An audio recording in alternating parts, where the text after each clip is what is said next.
சிதம்பரம் இல்லைனா சிவகங்கையிலே நறுமண தொழில் பூங்கா, காளையார் கோயிலிலே 53 கோடியிலே NTC பஞ்சாலை விரிவாக்கம், 3 தேசிய நெடுஞ்சாலைகள் NH 210, NH 49, NH 226, தொகுதியின் தலைவாசல்கள் மதுரையிலும் திருச்சியிலும் புதிய பன்னாட்டு விமான நிலையங்கள், வெளிநாடுகளுக்கு நேரடி விமான சேவை, அகல ரயில் பாதை, புதிய ரயில்கள், எந்த மாவட்டத்திலேயும் இல்லாத அளவுக்கு 74 புதிய வங்கி கிளைகள், எந்த மாவட்டத்திலேயும் இல்லாத அளவுக்கு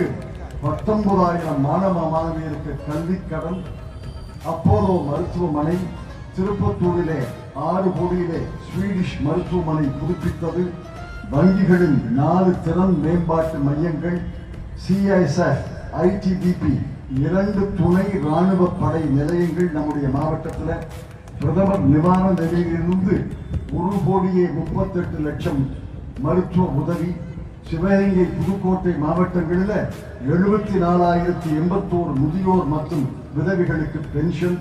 இந்திரா குடும்ப வீடு திட்டத்தின் கீழே 29,629 வீடுகள், CSR திட்டத்தின் கீழே 40 சமுதாய கூடங்கள், 317 கண்மாய்கள், 97 ஊரணிகள் சீர்திருத்தம், நாடாளுமன்ற உறுப்பினர் நிதியிலிருந்து ஒரு காசு கூட வீணாகாமல் 11 கோடி ரூபாய் முழுமையாக செலவு. இந்த பட்டியலுக்கு ஈடாக அதிமுக நாடாளுமன்ற உறுப்பினர் இருந்தாரே,